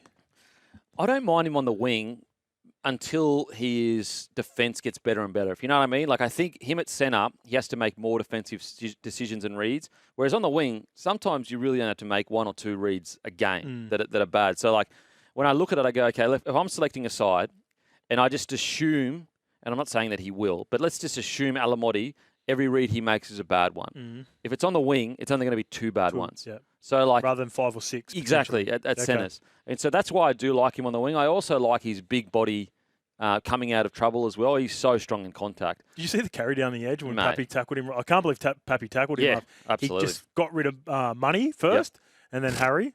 Looks like crazy. A machine. And so I look at Alamotti, and Alamotti is such a good case for Penrith's system. He was at the Bulldogs as an 18-year-old. No one wanted him. Like, he couldn't get a contract. Now, maybe his manager was asking too much, but it was quite a while in the transfer period where he didn't have a contract. Goes to Penrith. His defence is a bit sus, sorts it out, and now he's a mainstay in the Penrith system. So, mate, he's outstanding. But I'll probably put him on the wing initially, and I think that maybe in 3 or 4 years, as he gets more developed and gets into the groove of things, maybe then you do move him to the centres, because he's still 20 years old, I'm pretty sure, Alamotti. He's young as anything. Where else do you see do you see any chance of an upset at all? I do. Look, I'm going to tip the Panthers, but it wouldn't surprise me if the Rabbitohs with Wayne Bennett were able to pull off something crazy. Yep. Okay. Now, on to the next game. We've got Roosters v. the Titans. Roosters v. the Titans. Connor Watson drops out through concussion, replaced by Zach Docker-Clay at hooker. Nat Butcher, Lindsay Collins, named to return from injury off the bench. Titans team news. De Groot will play his second NRL game at fullback in place of the Kinney. What a devastating blow for the Titans. I seen your post on the way in about Kinney. Yeah. What's the latest with? Can you give us an update? Not confirmed. Yeah. But he potentially could be out for the season. Far out. Seeing a specialist tomorrow, which is huge. I mean, that's just it's the last thing they needed. All right. The only change to the side that defeated the Knights last weekend, Kinney is seeing a specialist tomorrow. And, they'll decide whether he's out for the rest of the season due to neck injury suffered against the Knights. How do you see this one panning out, mate? I was on the Titans going into this round before I seen the team list. Kinney's a huge part of what the Titans have been doing, not only in the first 2 weeks, but when he emerged at the back end of last year. But now I'm swaying back over to the Roosters, I think, with a couple of big ends. Finally getting a few veterans coming off the bench rather than having some young kids playing on the bench, and Nat Butcher and Lindsay Collins. Shout out to Nafua White. He's been good this year. I think he's really earned the spot to start with Lindsay coming back into the team. And I think Lindsay was named on the bench last week and then was unable to sort of get past the final hurdle. So started on the Titans, now flipped over to the Roosters. Little DCE backflip on the Titans. I'm going to stick with me Titans. I thought hopefully they take a lot of confidence out of their performance last week. I think the Roosters, they had that incredible win, but I just think I wouldn't say it's a flash in the pan, but I'm still not convinced that they're a top 8 side yet. Whereas I think the Titans, at their best, could potentially push for a top 8 if they can. Like, at the end of the day, all the Titans need to do, and I know it sounds simple, if their forward pack wins the ruck, they will most likely win the game because their spine is so hectic. Because them with fast play the balls, how are you going to defend Campbell? And I know Kinney's out, but Campbell and Brimo coming at you. And let's just assume Kinney was playing this weekend. All they need is quick play the balls. They will score points. Yeah, last week couldn't have gone any better for them. They had a couple of veterans out in the forwards for the Newcastle Knights. They blew them through the middle, played flat and fast, and were able to have some joy. That was the perfect game for them. I don't think the Roosters are going to be allow that to happen. They're not going to allow that to happen, so I can see the Roosters beating them. All righty, we're going to head to a break. After the break, we're going to continue preview. We've got plenty more news. The great Scope, he'll be heading off after the break, so stay tuned for a very sad goodbye. Welcome back to the Captain's Run. The Scope, he is leaving us, but you can listen to Scope on Levels Podcast. Where else can we get you, mate? YouTube, Apple, Spotify. Yep. Looking forward to doing the full 3 hours with you next week too, mate. The full 3 hours, yes. Yeah, we're on for 3 of the best. Absolutely, 3 of the best. We're actually going to have a live show out at Circular Quay, I think at Circular Quay. At the, what is it, the pub down there, the overseas passenger terminal. There we go. Got it out for the workouts, for the Tim Zoo fight coming out, the open workouts, we will be doing a live show. So come down and say hi, guys, because we'll be there, and the Great Scope will be there as well. Finish strong, brother. Boom. Thank you. There we go, the Great Scope. He's off. One of the feel-good stories. Started his podcast, his own podcast, went out on his own a couple of years ago, 3 years ago, and now it's one of the biggest sport podcasts in the country. A bloody good story about a bloke having a crack and backing himself. Love to see it. Now, there's been some huge breaking news. We already kind of knew this was happening, but it's confirmed. Brailey has signed with the Raiders. Now, not Blake Brailey, Jayden Brailey from the Newcastle Knights. Look, what's bizarre? If you had said to me before the season kicked off, Brailey has signed with the Raiders, I would have said, what a bloody shrewd signing. And I still feel that way. Don't get me wrong, because the good thing about the Raiders salary cap, it's always usually pretty balanced because they don't spend massive overs on players. They make sure to get battlers together to really buy into the team culture. However, I have to say, there's got to be one man I feel a bit sorry for, and actually a guy that before this year hadn't been given that much of a crack in the starting 9 jersey, but I'd make the argument that Starling's been the Raiders' best. I'd make the argument he's been their best this year. So, look, now I have read reports that it's not a sure thing that Brailey just gets that jersey. It'll still be, because I think Mal Meninga came out and said that, that they want to have 3 number 9s in their top 30, which I like. I really do like. And from that perspective, it's a bloody good signing. So you've got Starling, who, if he keeps improving, is a bloody good 9. Then you've got Brailey, who's experienced, and, if he plays as well as he can play, we know how good he can be, so he could be the 9. But then you've got Paddy coming through the grades, a youngster that's been coming off the bench who is super talented. And so all of a sudden, Raiders, and I'm such a fan of the Raiders because they have the added pressure or added, fence they've got to climb. It's harder to get players to move down to Canberra because, it's a smaller city. It's a bit slower paced than Sydney. It can be cold. It can be really hot. There's a lot of reasons why you might go, I'd rather live on the Gold Coast, or I'd rather live on the northern beaches of Sydney. So they have that added hurdle they've got to get over to get players to the club. But I've got to give them a lot of credit. They've done so well at patiently building out their roster because all of a sudden they've gone from a year ago, not even a year ago, their biggest Achilles heel last year, the Raiders for me anyway, was their number 9. They just didn't seem to settle on a number 9. Starling was a great impact player, but he probably wasn't ready to start as number 9. All of a sudden, a couple of 6 months later, they have arguably one of the better depth number 9s in the competition. You got Starling, Brailey, and Owen Paddy. Now, there's actually a text that come through that says, I think it sucks for Owen Paddy. No, I don't think it sucks at all for Paddy because what I can't guarantee it, but I can, as much as I can guarantee it without it being a fact or me actually being within the club, he's their number 1 priority out of all 3 hookers. So if at any point next year, Owen Paddy is playing really good footy and feeling a bit like, I want to start getting some more minutes, I think the Raiders will be like, oh, mate, absolutely. So much so that there were actually reports that Reece Robson was open to going down to Canberra, and they said, no, we have our next 10-year number 9, and it's Owen Paddy. So, Sam, don't get me wrong, I see where you're coming from, Sam, but I think that the Raiders absolutely have Owen Paddy as their, like, he may not be their number 1 hooker right now, but if you said to them, like, gun to head, you've got to choose out of Brailey, Starling, or Paddy to be here for the next 5 years, I think they would choose Paddy. Like, Paddy is the future for them. But the great thing is they've got a guy like Brailey who's been around the NRL for quite a while now that can impart a lot of knowledge. They've got a guy like Starling who will actually be really good in tandem with Paddy for at least the next 3 or 4 years. Very explosive out of dummy half, can come off the bench. So there's that as well. Now, I've got another text here. Big miss by Parramatta not signing Brailey. Their service from dummy half has been atrocious. I will say the positive for Parramatta Eels is they got a young fella called Riley Smith coming through the grades, who's a bloody good player. He's played a bit of first grade. He's played 2 or 3 NRL games now off the bench, I think. So there's that positive. So I love this for the Raiders. And what I like at the Raiders at the moment, and I think that works in Ricky Stuart's favour, is that a lot of other clubs, there's a lot of pressure. They want success now. And don't get me wrong, like I feel like, Ricky Stuart, he's got him to a grand final in 2019. But like, I'm sure he's not happy with missing the 8. But the good thing with the Raiders, because they have that added hurdle of it's harder to bring people to the club, they've given Ricky Stuart time to really instill the culture and build a roster.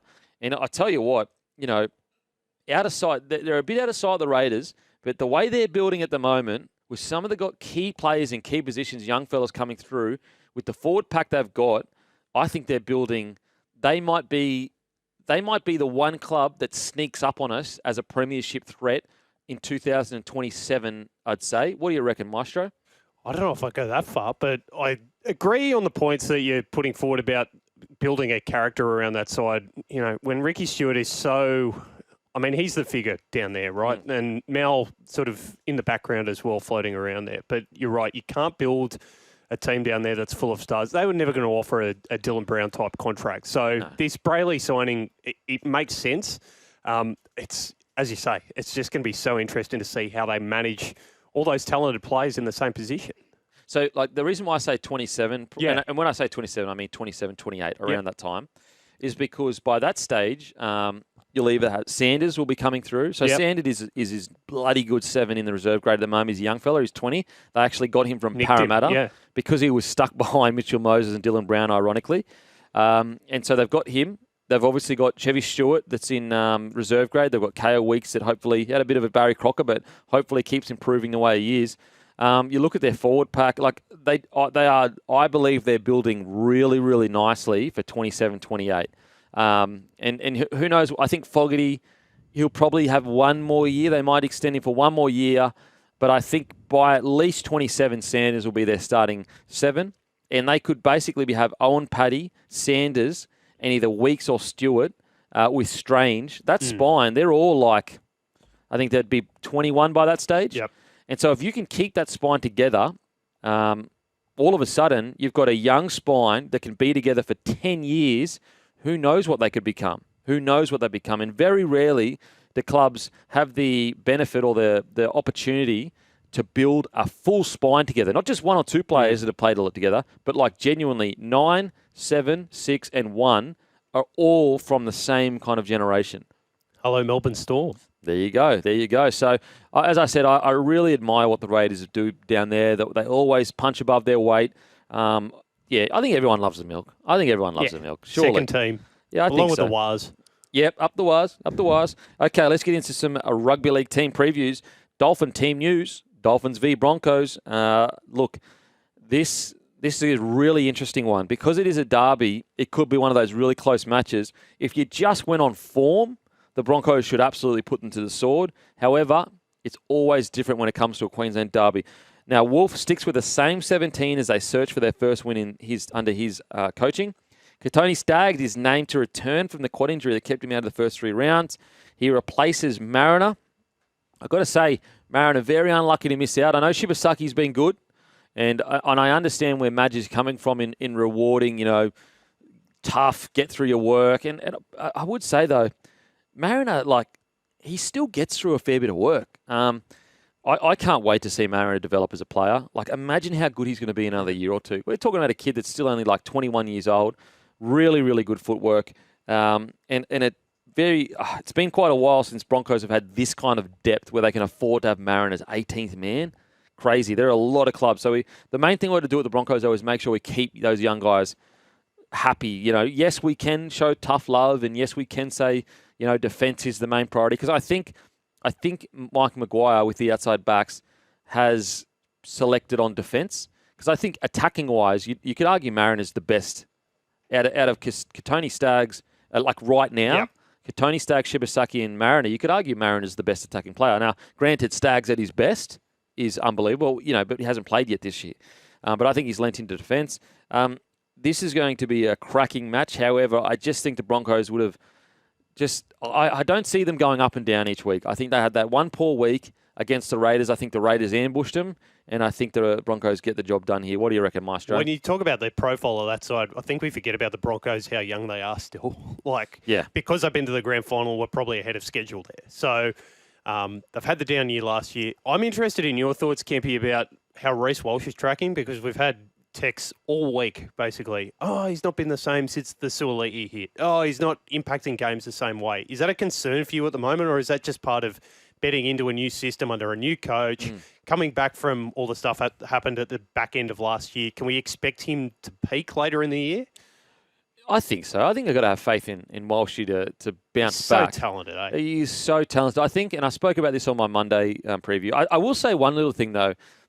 I hate the young tag that is attached to the Broncos. Do you feel like it's a bit of an excuse? Yeah, I don't think their forward pack and key players are young. You've got the oldest halves pairing in the competition. Fair. although Haas is 26, he's not really 25 or 26. He's not really a young player. Carrigan's not a young player.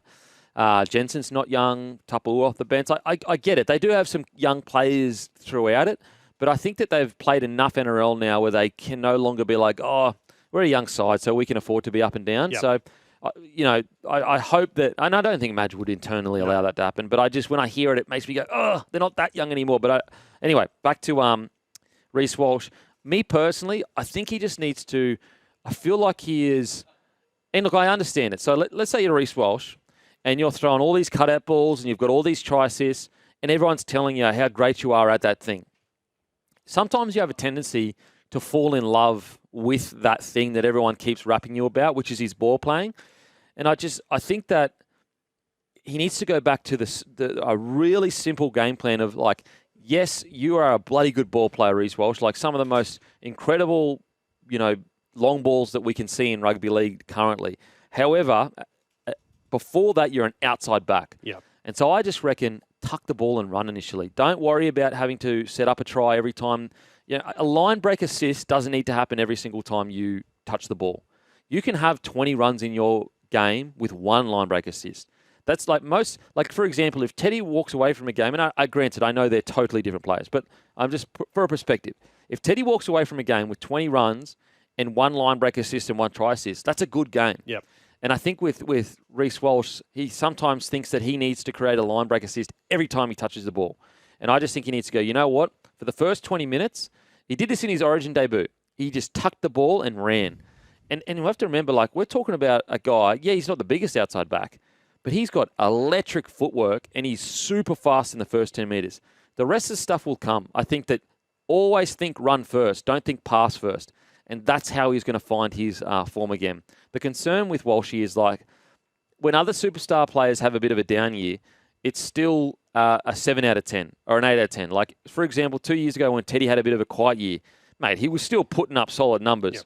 The worry with Walshy is that when he has a bad game, he has 5 errors. And you just, in the modern game, you just can't have 5 errors. You just can't, unfortunately.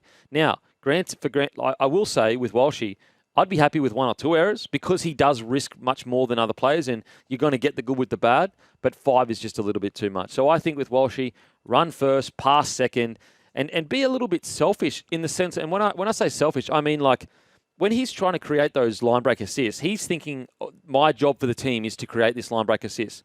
But maybe take a step back and say, I need to take care of me first before I do that job, and that means I'm going to hold the ball and I'm not going to create space for other people. I'm just going to run the ball for the first 20 minutes or so. And I think that you'll get a better version of Walsh if he does that. Yeah, I think that's been part of the reason that the question's been asked is because, as you're saying, he's trying to ball play instead of looking not for contact, but to take on the line and create those opportunities for himself. So that'll be interesting to see if he can make that adjustment in his mentality. You talk about the errors. Billy Slater made errors all through his career. Yeah. And one of the great things about talking to Smithy the last couple of years is his insight into how he didn't carry his divots, to use the golfing parlance. And if Reece Walsh can do that, I have no doubt that he'll go on and on. I will say, if you go back and watch him at the Warriors, he was a lot more run first. 100%. And I just think it's because he's had so much success with his ball playing that he almost thinks to himself purely as a ball player instead of, mate, you're actually an outside back, which is a bloody good ball runner. And he has that in him. He absolutely has it in him. So I back Walshy to turn around. Absolutely, I back him to turn around. All right, we're going to head to a break. After the break, we've got more footy to preview, including Super Saturday.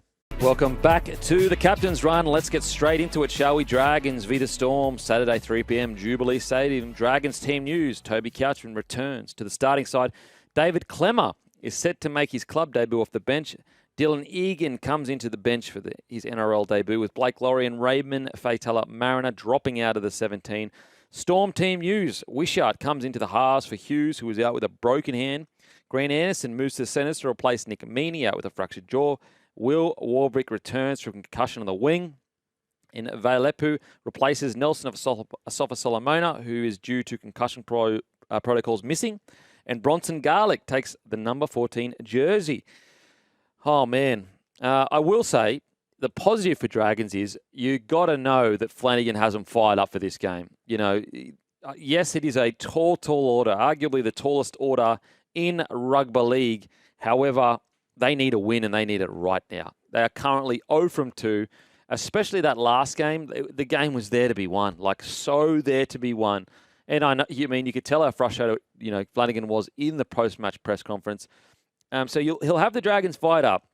The concern is, though, is that will it be enough? And I just don't think it will be. I just think the Storm will also be fired up because Bellamy, even though they beat Penrith, will not be happy with their performance last week. What do you reckon, Maestro? I can see the Dragons losing this in a close one. Again, funnily enough, because Melbourne have got Jerome Hughes out. This isn't the worst time for the Dragons to get him, particularly at home. After a good start to the season, maybe there is a little bit of a lapse in concentration coming from the Melbourne Storm, but the quality they've shown over the opening couple of weeks. And that Panthers win, I know, Penrith come away perhaps with a moral victory there, and that the Storm have copped, some injuries out of it, but they're just a level above at the moment. I can see the Dragons pushing them, though, Kempy. Do you agree with that, or you think it's going to be a big score? It's a tough. I've been a little bit negative on the Dragons this year, I'll admit, and I know it's frustrating for Dragons fans, and you want to hear a bit of hope. And that, what I will say for all the Dragons, their set plays are unbelievable. Yeah. Anytime they get a scrum or a tap or a penalty, they are probably the best in the comp. Like, seriously, you go back and look at a lot of their points are from set plays. So I've got to give Flano a lot of credit there. That's drilling, that's training. But I just look at their halves, and in play, they're so similar. Like, they are so, Flanagan earlier said they're very, very similar. And I just wonder, can Gutho and Damien Cook and Holmes be enough of a spark when they're not on the ball all the time? I'm not sure. And granted, look, even if the Dragons were in red hot form and they lost to the Storm, we would go, yeah, well, it's the Storm. They're premiership favourites. But yeah, they've got to find their groove soon, because the worry I have with the Dragons is that how much can this halves pairing improve throughout the year? Where is the ceiling on them? So while other teams are finding their feet, and granted it is a new halves pairing, so there is that. But while other teams, have a higher ceiling and they get to the back end of the year and they're getting better and better and better, like, can the Dragons go with them? Now, Flanagan, if there's one coach that finds somehow, some way, the magic just to get the best, squeeze it out of them, it is Flanagan. And in the Dragons' defence, they are waiting, essentially, not waiting, but like Atkinson arrives next year, and he has plenty of spark. If you throw Atkinson in this side, it looks quite different. But I just reckon they're going to struggle against the Storm side looking to bounce back. Okay, Cowboys versus the Raiders. Cowboys, Todd Payton sticks with the same 17, defeated by the Broncos last weekend. Raiders team used Tarpanair returns for suspension, with sees Corey Hallsborough shift to lock. And Trey Mooney goes to interchange with Morgan Smithies out through concussion.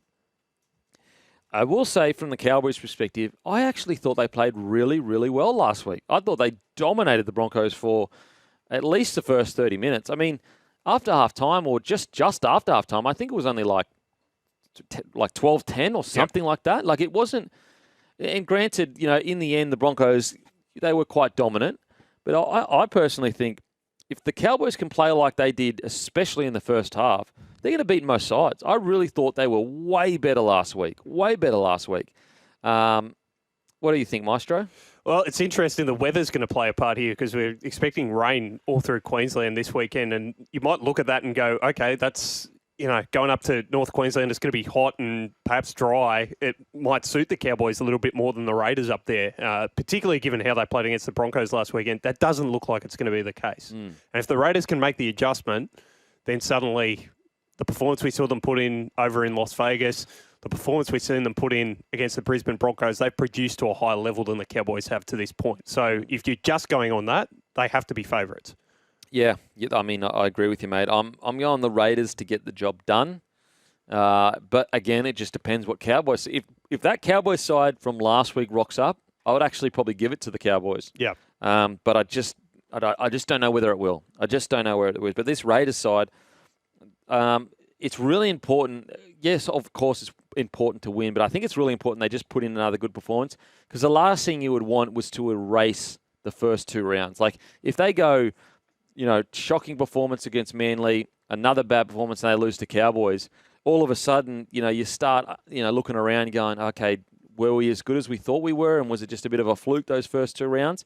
I don't think that'll be the case, but I think it's really important that, this is a very winnable game for the Raiders, and it'll just get them back on track, and they can just look at Manly and say, listen, we had some tough calls that didn't go our way, and that swayed a lot of momentum, so we're still good to go. So on to the next game. Before we do it, got a couple of... Where's Cameron Smith? Smithy's not with us this year, unfortunately, guys. He's got a full-packed week with a lot of other things he has to do, so he just couldn't squeeze us in. But we were very, very grateful for Smithy joining us for 3 or 4 years.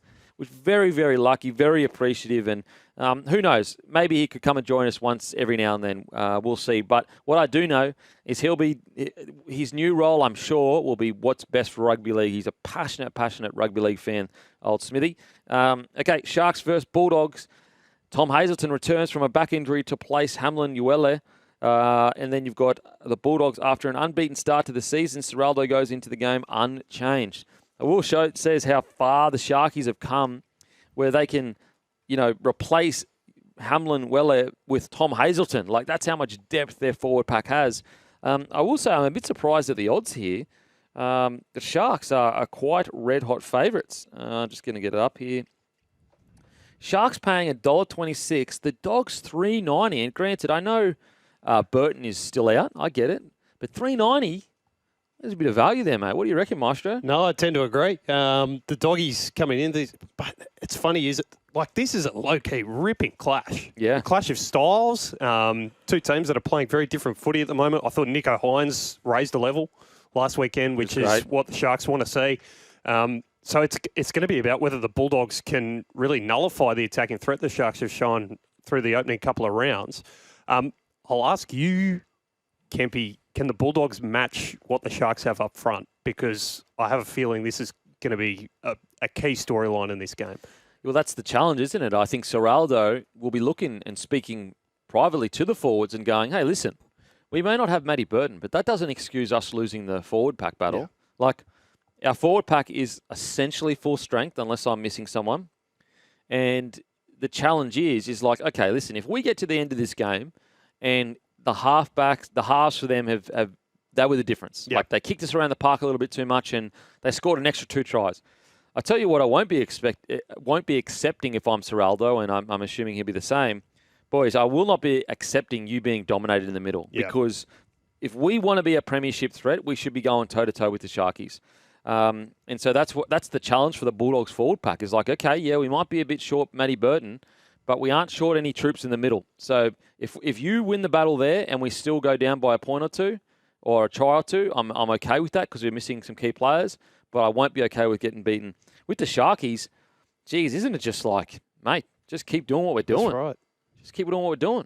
There's been nothing wrong with it. And we saw it in that opening weekend against the Panthers. They took it right up to the premiers, which they haven't been able to do the last couple of years. They've raised the level. For that reason, I'm tipping them, but I agree with you. It's going to be close. Yeah, I think it'll be closer than people give it credit for. And I think the only reason, I would go the Sharkies is just because their halves pairing is looking so red hot right now. So red hot. I mean, I've got a text here. Sam Hughes out for the Dogs in the forwards. You've got some pretty handy replacements. Alrighty, we are going to a break. After the break, we've got plenty more footy to preview. Welcome back to the Captain's Run. Let's get straight into it. Before we do, we've got a great text here. Damn, Wednesday Arvos are rubbish now. Can't really call this dribble the Captain's Run. Not many captains on the wing. Can we just start Joel and Fletch early? Oh, sorry, mate. Apologies that your Wednesday Arvo is rubbish. Must not have much going on. Anyway, Manly team news. Let's get into it. Tom Trbojevic comes back in after missing the win over the Raiders. Lehigh Hopewadi moves he pushes to the wing, Tanel Paseka is out for the season with an Achilles rupture. Josh Aloye takes his place in the starting side with Nathan Brown named on the bench. Eels team news. Sean Russell and Daniel Kerr is it Kerr or Kerr? I think it's Kerr pronunciation. Kerr. We'll get that checked. Come into the side with Jordan Samrani and Sam Tuivati making way. Look, it's going to be real, I just want to see DCE running on the field and see what the reactions is. What do you reckon it'll be? If people are booing him, they got rocks in their heads. Surely Seriously, not. With what he's done over the course of his career at the Manly Seagulls, I'd be very disappointed if anyone at Brookies heaping shit on him, basically. Surely not, because it's like, again, and it's a key point that I spoke about earlier, he's off contract. Yeah. Like, he's not breaking contract to leave. He's not doing anything wrong. He was not offered a contract from Manly and basically then said, okay, well, if you're not going to offer me a contract, then I'm not going to be here next year. And then the contract offer comes in like 6 months later or, 5 months later or whatever. So I hope not. I just think that I feel like they won't be able to help themselves, so just do it. Almost like just a natural reaction. We will see. It is going to be interesting to see how Manly as a team react to it. I think it'll galvanise them because I think what we do know for sure is that the Manly side love DCE. Like we saw some of the younger players putting up posts on their social, being devastated he's gone. And so, like, if it was a case where the playing group were off DCE, that's where you might see this derail the season. But I think that they're just as united. I think a lot of players will want to send DCE off on a positive note. 100%. So, if anything, I think it'll galvanise the team. Eels team news. Look, unfortunately, it's just going to be a long year for the Eels. Yeah. They are so far off. I know they were a lot better last week. They're a lot better. But unfortunately, they're just so far off the standard of top 8 footy. It's just going to be a long year. So I'm going to go Manly. Okay, West Tigers team news. Marshall, unchanged 17. Warriors team news. Pompey moves into the wing, replacing RTS, who's out with a hamstring injury. Rocco Berry comes into the centres for the first game of the season. Okay, West Tigers versus the Wars. I'm going to go the Warriors to get the job done. Wow. Yeah, even with RTS out? Even with RTS out. I'm hoping that they've found their groove. Like, I'm hoping they've found their groove, their baseline of what they want to play, how they want to play. So I'm going to go the Warriors to get the win. Yeah, I'm going the Tigers, only because of the performance they put in last weekend. I think they've started to show some flashes that they know what they're doing in attack. And I'll tell you what, though, the one caveat on that, the Warriors seem to be figuring out what's going on in terms of their attacking structures and everything. And I know they've been very good since they come back from Vegas. This is another test for them going out of Campbelltown on Sunday, though. Yeah, massive test. I just think that the West Tigers, and apologies, but will they be able to back up such a great performance with another one? Yeah. I'm not sure. I want them to because I'm all aboard. Seeing the Tigers win, just the way they won last week, it's just so good to see. When was the last time the Tigers fans could sit there and go, you know what, we might be down by 12, but we're going to come back? I don't think they've won 3 straight in like 4 years. Yeah. So this is a big opportunity for them. I hope they do. I really hope they do, but I think the Wars get the job done. All righty. We're going to head to the break, and after the break, we've got Ethan Bullemor from the Manly Seagulls joining us. The big fella, Bullemor, is on the line. How you going, brother? Yeah, good, mate. How are you? Very, very good. Thanks. Listen, man, I know you're sitting there going, please, I don't want to talk about it. We've got to talk about it. The DCE announcement, the news. How you feeling, mate? Yeah, well, I guess there's a couple feelings, obviously, mate. Like, obviously, as a teammate, he's right up there with the very best players I've ever played with. Obviously, his rap sheet sort of speaks for himself, everything he's done in the game. And on that, I think, mate, to be honest, I think he's earned the right to do whatever he feels is best for him and his family. And I think that's what we've seen. Like, obviously, the club, it's extremely disappointing to lose someone of his caliber. But I think if you look at everything he's given the club, from years of servitude to games, to putting his body on the line, to captaining, leadership, community work, winning a comp, I think he definitely has earned that right to be able to make, whatever decision he deems is best for himself and his family. So, like I said, everyone in and around the club is obviously going to be sad to see him walk away, but, we also want what's best for him. And, mate, for yourself, obviously you're always motivated every single week, but, I know for me personally, let's say, for example, when I was playing, Lockyer was retiring, it would give me that extra fire to go, whatever I can do to send him out the best way possible, I'm going to do it that year. Do you have that fire in you to try to do what you can to send DC out as well as possible?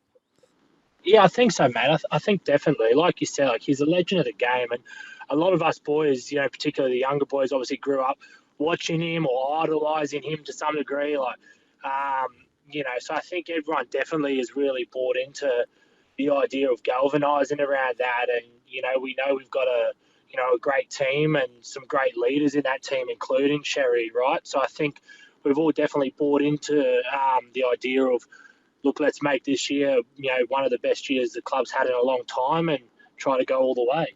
And, mate, for yourself, it's been, 3 or 4 years at Manly now? Yeah, this will be my 4th year. So 4 years. How are you enjoying? Obviously, you come down from the Bronx. How are you enjoying it? Mate, it's been really good, right? Like, I obviously was a Broncos junior. I came through that system. I grew up supporting the club. Brisbane, was in a way a home to me. I ended up going to boarding school there, so I was pretty familiar with that, part of the world and that club. And probably at that time and that point of my career when I left, I just felt like I needed a bit of a change, get out of my comfort zone a bit. And I definitely think in hindsight, it's it was the right move and it was the right decision for me personally. And mate, I've loved it down here. We've got a great team. It's been a good learning curve. I've got to meet and play with some great people, and really enjoying it. And for your own personal development as a player, like the game has really swung in the direction of the type of player you are. Fast through the middle, good leg speed, not necessarily, 6'5", huge front rower, but, you're suiting the modern game. Are you really enjoying the pace increase of the game? Yeah, well, it's obviously been the way the NRL have been pushing the game over the last couple of years, and I think everyone's had to adapt, right, like with these changes. And for me, I've always, tried to focus on what my strengths are, and what I can bring to any game. And, the rules are the rules. We can't really impact the rules at the end of the day. But, I definitely think what you said is fair. That's kind of what I've always based my game on, is around, using my leg speed and bringing maybe a little bit of a different weapons, to the middle of the field than some other players have. So, enjoying it, mate. And what's it like being under Sieves? Because he's a coach that really does lean heavily into, the modern kind of coaching with, numbers and science. I know it sounds really reductive to say, but he's a new age coach. What's it like being underneath Sieves? Yeah, well, I've done, quite a fair bit of time under Sieves. He debuted me in Brisbane. So I've known him from a kid, and then, he obviously had a few years out of the NRL and then has, come back at Manly. But I think also what he's definitely evolved a lot from probably the person he was in Brisbane. Like, the one thing I'd say about Sieves is he's, massive into personal development and massive into coaching development, and he's had a very broad range of experiences. And even still, he's always getting the coaches to go, meet people in AFL, meet people in rugby union, NFL experiences, American sport experiences. So I think, if anything, the way I describe his approach is it's a learning-based approach, and trying to work out, what will get the best out of the team, individuals, coaches, himself. So I really enjoy his approach, mate. And obviously, I spent pretty much most of my career in first grade under him, and we have a good relationship, and I like the way he goes about it. And mate, speaking of a learned approach, was it ducks or something in year 12, or did you go to uni out of school? What was the headline I read a few years ago, mate? I think I came second in year 12, but I don't mind pushing that I duxed it. Sometimes I like to just, I put a bit of GST on it. So, so I went to Nudgee College in Brizzy, which was, a bit of a rugby school there. And, they obviously, were really, influential on my schooling, and alongside my parents, it was always a big focus of my life and still is. So, doing a master's in business at the moment, and did an undergraduate study in finance and economics. Jesus, wow, you nearly made my head explode as a rugby league player in those big words, mate. Jeez, mate, sorry. And goals for this season for you, mate. You've had such a bloody good start to the year. Is it to lock down not just a bench spot, but a bench spot that is an important role where you are coming on and changing the flow of the game? Yeah, I definitely think so. And obviously, every player has starting aspirations as well. I think for me, in the role I play within the team, I got most of my career I've played off the bench and try to bring that impact middle forward role, which I think I can do a good job of. But in saying that you obviously always want to eventually keep pushing and, have aspirations to start. And then, I think an overarching goal of mine, which, being a Queenslander, has always been to represent my state. And, whether that comes now or in, the years to come, I'm not sure. But I think that's something that's always been a huge driving factor for me as well. So I'd say they're the two primary ones. Bring my best for the team and, shoot for further honours. And, mate, just before we let you go, Fletch, he's up next. He loves cash. Like, honestly, I've never met a man that loves cash as much as him. Have you got any stock tips for Fletch? Any stocks that are going up? Stock tips. Yeah, it's tough. It's a tough market at the moment. I'm not sure how closely Fletch has been following it, but markets have been pretty tumultuous. I think, what do I want to say here? Aussie companies are reporting US dollars. So I think that's the thematic a lot of people are pushing at the moment with everything going over in the US and with Trump and whatnot. Companies that reporting US dollars so they convert their money back to Aussie. They're a good buy at the moment. Okay, there you do go. Your own research on that. Do your own research. He will not be held accountable for anything. Mate, thanks so much for joining us. Really appreciate it, mate. No worries, mate. Yeah. Thank you. There we go. The great Ethan Bullemor. Great chat. And I tell you what, in the modern era of rugby league, if he continues to improve the way he is, who says he can't be in a Maroons jersey in a couple of years? Very, very explosive through the middle. He's playing outstanding. We're going to head to a break. After the break, we're going to wrap the show up. Welcome back to the Captain's Run. We are done and dusted, and I tell you, what a show it was. They're saying awards, they're saying Oscars, Emmys. I don't even know if they gave radio show awards, but apparently they do. Incredible show, so make sure to catch up belatedly. The SEN app. Apple, Spotify, we went over the DCE drama. Where will it end? Manly drama. Who should they sign? The Scope joined us. Ethan Bullemor joined us. We spoke about Ricky Stuart. Everything. Make sure to catch up and make sure to stay tuned for the run home.